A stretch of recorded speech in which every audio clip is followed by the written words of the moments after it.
Fala pessoal, tudo beleza? Eu espero que sim. No vídeo de hoje nós vamos construir um tratamento de erros para uma calculadora. E a gente vai fazer isso utilizando a linguagem de programação Java. Se você já é inscrito aqui do canal, você já sabe que nós já temos um vídeo aqui no canal gravado utilizando essa linguagem de programação. E se você não é inscrito ainda, aproveite para se inscrever.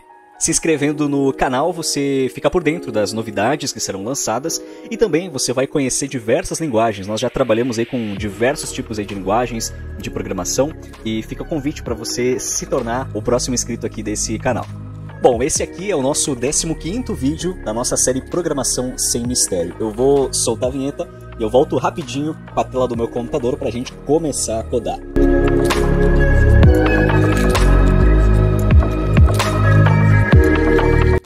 Pois bem, então, vamos começar o nosso exercício de hoje das exceções das calculadoras. De início, nós temos uma introdução que conta um pouquinho sobre como que funcionam as exceções em Java, o que são as exceções, e nós temos no final as tarefas para a gente poder implementar. Eu vou deixar destacado já que nós vamos fazer uso de exceções não verificadas. Nós temos outros tipos de exceções que nós poderíamos usar, que se enquadram dentro das exceções verificadas, que são aquelas que quando acontece um erro no programa, a gente pode fornecer uma outra ação para o nosso código tomar e continuar com a execução. No caso das não verificadas, a gente vai lançar um erro especificado do que aconteceu e a gente vai interromper a execução dele sem fornecer uma outra ação.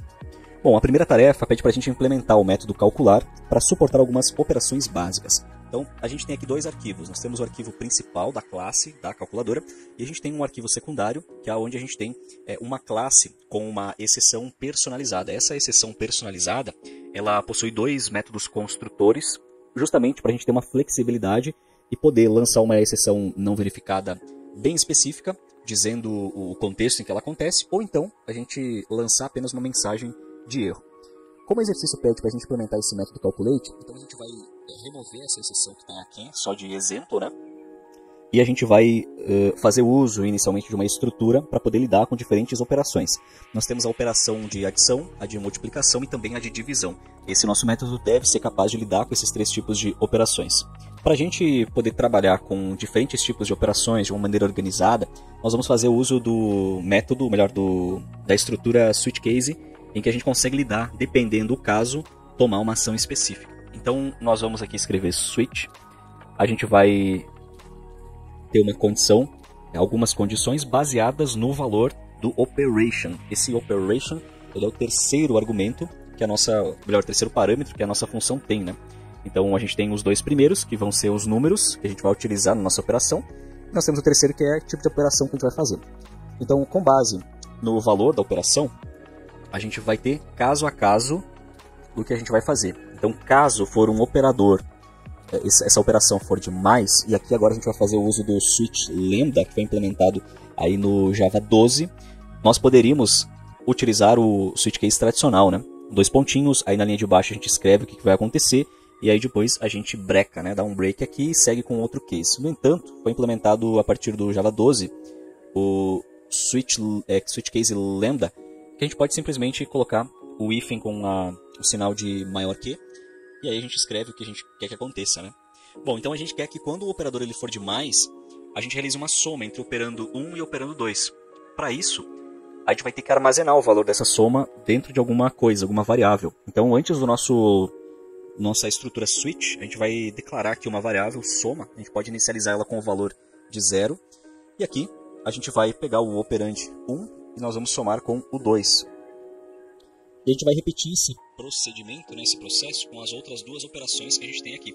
A operação de multiplicação, em que a gente vai multiplicar eles também. E, por fim, com a operação de divisão, que é essa terceira aqui, em que a gente vai dividir os operandos, um pelo outro. Muito bem. Então, a gente vai ter agora, a partir dessas operações que serão feitas, a gente vai pegar essa nossa variável que nós criamos e a gente vai atribuir a ela o valor dessas operações. Olha só, legal, né? Então, depois desse laço aqui, switch case, a gente vai poder retornar o valor da soma. Vamos executar os testes aqui, porque a partir dos testes a gente consegue lapidar a estrutura do nosso código e ver a maneira que a gente vai ter que retornar as coisas. Bom, olha só. A nossa função calculate, ela tem uma tipagem que é do tipo string. Isso significa que o retorno da nossa função, como mostrou aqui no erro, né? Aqui falou que os tipos são incompatíveis. O tipo int, ele não pode ser convertido para um tipo string. Então, o nosso return ele precisa ser uma string, assim como é o tipo da nossa função. Então, basicamente, a gente vai pegar uma aspa aqui, pode ser assim mesmo, e vamos concatenar com a soma, que a gente consegue ver o que está acontecendo, né? O que o teste está esperando. A gente não tem uma checagem aí do que tem que retornar, né? Se é para retornar só o valor, se é para retornar alguma outra coisa a mais, mas aí com o return a gente já identifica isso. Muito bem, olha só, agora a gente consegue ver o que ele espera. Olha, a mensagem, o esperado era isso aqui, ó. Esse era o esperado, esse sinal aqui de ponto de interrogação possivelmente é o sinal de igual, né? Porque aqui no teste a gente consegue ver o que aconteceu, né? O teste, ele passava o parâmetro 22 como o primeiro operando, o parâmetro 25 como o segundo, a operação de mais, e ele espera que a gente retorne de uma forma descritiva, né? A gente coloque 22 mais 25 igual ao resultado dessa soma. Só que, claro, a gente não vai fazer isso na mão. A gente vai precisar fazer isso de uma forma dinâmica, porque outros valores serão passados e é necessário que o código se vire em colocar os valores certos nos lugares devidos, né? Bom, e para a gente fazer isso, basicamente é só a gente construir uma outra variável aqui, vou chamar de string, e vou chamar de string não, o tipo dela vai ser string, e eu vou chamar de frase, porque vai ser literalmente uma frase que a gente vai escrever aqui, né? Então o que a gente vai escrever? No nosso return aqui. A nossa frase, ela vai ter um valor atribuído depois do switch case, e aqui eu vou descrever o que a gente vai receber. Por exemplo, a gente vai receber o operand 1, tenha em mente que nós precisamos, nesse exato momento, colocar para dentro da frase toda essa estrutura aqui, né? Tudo isso aqui, mas de uma forma dinâmica. Então a gente vai ver quem que é o primeiro número. O primeiro número é o primeiro parâmetro, né, que foi passado, é 22, que para nós é o operand 1. Então eu estou com o operand 1 aqui. Agora eu vou usar o sinal de mais porque eu quero concatenar as coisas. Eu quero colocar um espaço e o símbolo de mais e quero colocar o valor do operando 2. Então eu coloco um mais, dizendo que eu vou concatenar. Eu vou juntar o operand 1 com o espaço e o sinal de mais, que a gente tem que construir, né? Então o espaço e o sinal de mais. Vou juntar também o operand 2 mais o espaço, sinal de igual e por fim a soma. Agora, se a gente retornar a frase, possivelmente nós estaremos bem próximos da resolução dessa tarefa aqui. Pelo menos esse ponto do teste, né? Muito bem, olha só. Nos 2 primeiros testes o nosso código passou. E a gente falhou em outros, né? Por que a gente falhou em outros? Porque por mais que a gente já está montando a frase completa com os números que a gente recebeu, a gente não está montando com o operador. Perceba que eu coloquei dentro das aspas, eu coloquei fixo aqui, né? Eu escrevi o mais.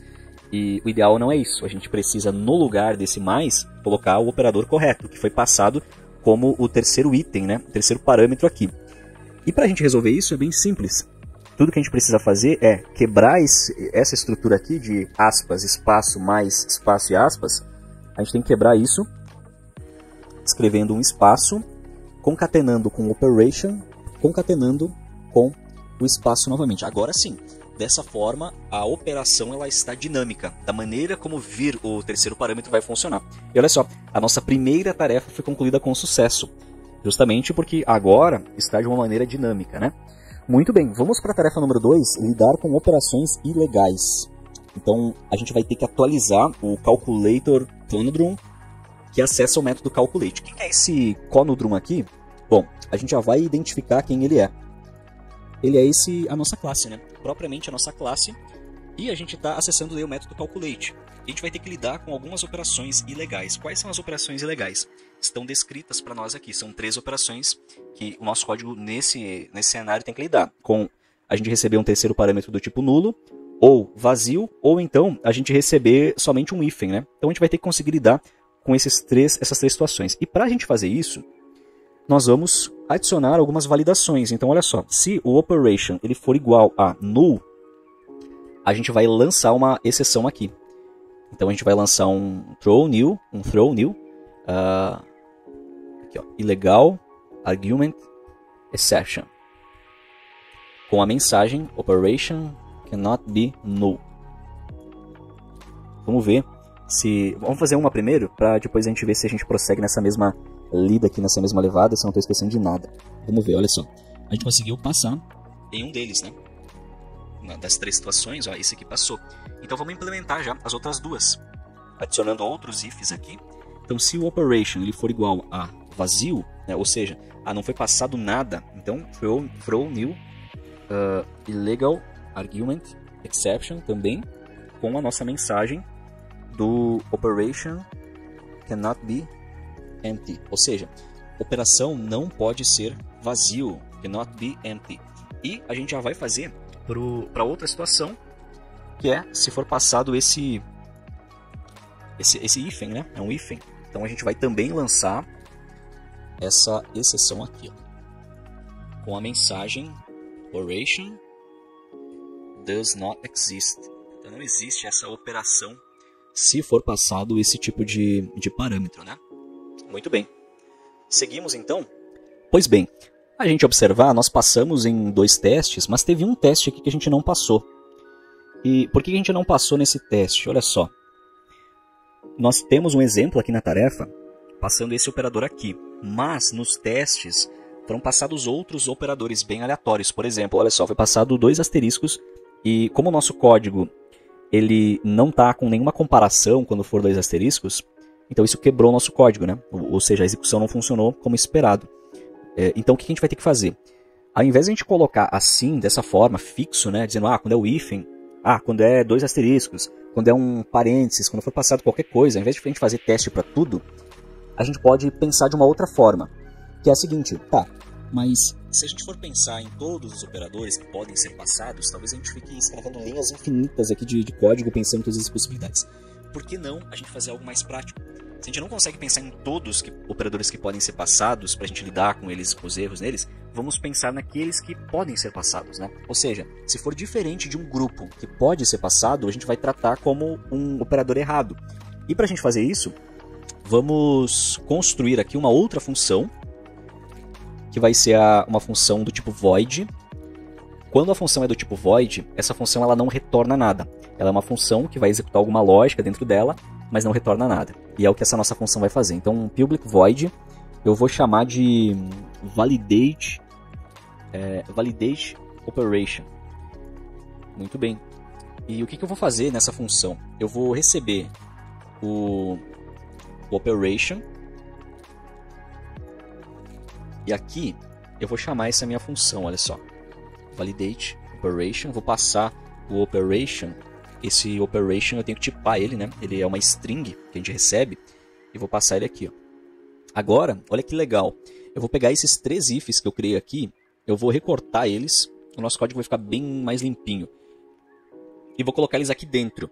E eu vou modificar esse último if agora. Lembra que eu comentei? Para a gente considerar que se for diferente daqueles que podem ser passados, a gente lança a exceção. Então, no início do nosso arquivo, eu vou importar uma ferramenta, que é o Java Utils Arrays. Esse Java Utils Arrays vai permitir que a gente trabalhe com arrays. E o que eu estou pensando em fazer? A gente criar um array, colocar dentro as operações válidas, e depois, no lugar desse if, eu testo se o operation que foi recebido ele está dentro desse array, as coisas não mudam, continua do jeito que está. Agora, se o operation que foi passado ele não está ali dentro, a gente lança a exceção daí. E a gente consegue lidar de uma forma legal, tá? Então, eu vou criar aqui o array. Eu vou chamar ele de array operations. E dentro, eu vou passar exatamente as operações que são válidas, olha só. A de soma, a de multiplicação e também a operação de divisão. Beleza? Show de bola. Agora, eu vou vir nesse if aqui e eu vou fazer a nossa condicional aqui. Então eu vou chamar aqui o nosso método que a gente importou, né, o arrays. Eu vou dizer que é uma lista. Aqui dentro eu quero transformar em uma lista o nosso array de operações e eu vou verificar se contém quem? Contém a operação que foi passada. Aí se isso aqui não for verdade, eu coloco um ponto de exclamação agora para negar, né? Porque desse jeito, assim que eu escrevi, eu estou dizendo assim, olha, se a operação está contida dentro da rede de operações, então execute o que está dentro. Mas eu preciso negar isso precisa ser uma negação. Ou seja, se não está dentro, se a operação não está dentro desse array, então por isso eu coloco o ponto de exclamação. A gente exibe a mensagem. E que mensagem? Porque aqui tem que ser dinâmico também. Então, operation, eu vou adicionar um mais. No lugar disso, eu adiciono operation, adiciono o mais novamente e a gente finaliza com o espaço aqui. E dessa forma, a gente deve conseguir lidar com essas operações ilegais, por assim dizer, que a tarefa 2 pede para a gente fazer. Olha, não coloquei um ponto e vírgula no final das instruções, a gente precisa colocar o ponto e vírgula para delimitar que ali termina a instrução e que parte para a próxima, né? Bom, aqui ele está dando um outro erro aqui.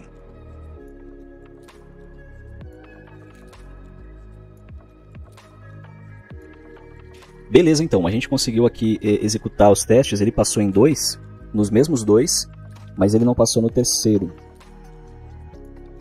E aqui ele fala que a operação não existe, ele espera que seja uma instância dessa mesma instância, né?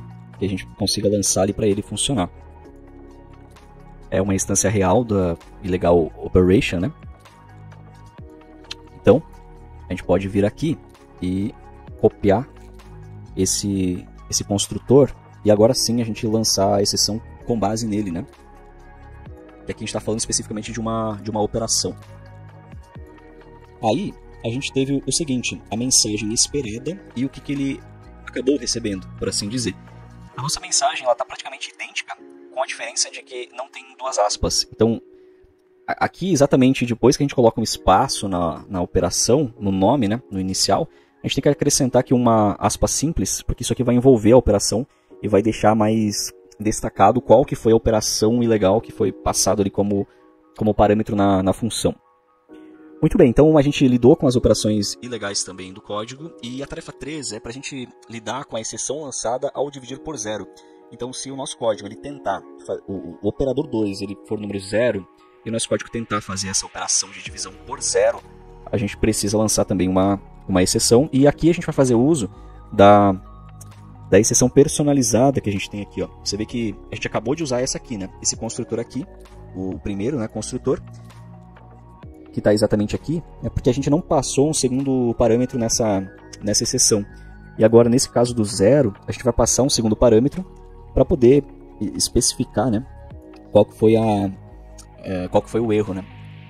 Um erro personalizado, né? Bom, então a gente vai fazer essa verificação por zero e a gente pode também fazer dentro dessas... Você vê que a gente tem a função que vai validar a operação, né? Então a gente pode criar uma outra função aqui, public void também. E essa função do tipo void, ela vai seguir a mesma ideia da função de validar as operações. Só que no nosso caso, a gente vai validar o operador 2. Aqui a gente vai receber um valor inteiro, né? Que vai ser o operator 2. E eu vou chamar essa função antes dessa aqui. Poderia também chamar ela depois, mas como lá a gente está validando a operação, a gente, em geral, vai utilizar o operador 2 depois, né? Então, a gente pode utilizar aqui depois da operação e chamar essa função que a gente está validando o operador. Validate operator 2 e a gente passa daí o operand 2. Assim a gente vai conseguir validar o operador 2. Aqui. Muito bem. Então, se o operator 2 ele for 0, a gente vai lançar a exceção que é personalizada. Exceção essa que tem 2 construtores. Então, se a gente passar aqui, ó, se nós passarmos somente assim, a gente está utilizando o primeiro construtor. Que, lembrando, o primeiro construtor ele tem só um parâmetro, é só a mensagem de erro. Mas a gente quer usar o segundo construtor, porque a gente consegue chamar uma outra exceção que vai ser uma exceção específica para esse nosso caso. Que no nosso caso, né, uma exceção aritmética, né, uma arithmetic exception. Então, a gente vai traçar uma vírgula aqui e a gente chama essa exceção aqui. Ponto e vírgula no final, para a gente poder delimitar essa instrução, que ela termina ali mesmo. E vamos ver. Muito bem, a gente resolveu também essa tarefa número 3. aqui nas nossas exceções, lançando as exceções. E como você viu, a gente fez uso de várias coisas para poder resolver essas tarefas. Então, a gente utilizou a classe já pronta, mas criamos 2 métodos, implementamos 3 e criamos 2. Utilizamos a estrutura de controle switch case já na atualização do Java 12, no estilo Lambda, em que a gente escreve de uma forma mais resumida, né? A gente também fez uso de concatenações de strings do Java, lançamento de exceções não verificadas e exceção também personalizada, que foi esse último caso agora, para validar o operador 2. Tá, então esse foi o nosso vídeo de resolução de um exercício de tratamento de exceções para uma calculadora. Eu espero que você tenha gostado desse conteúdo. Eu estou deixando também 2 cards, um com a nossa playlist de programação com várias outras linguagens e também um outro card com o nosso último vídeo gravado utilizando a linguagem de programação Java, para você que está aprendendo Java, Javeiro, poder ver como que o Java funciona também em outra resolução aí de exercício. Um forte abraço a todos vocês e até o nosso próximo encontro.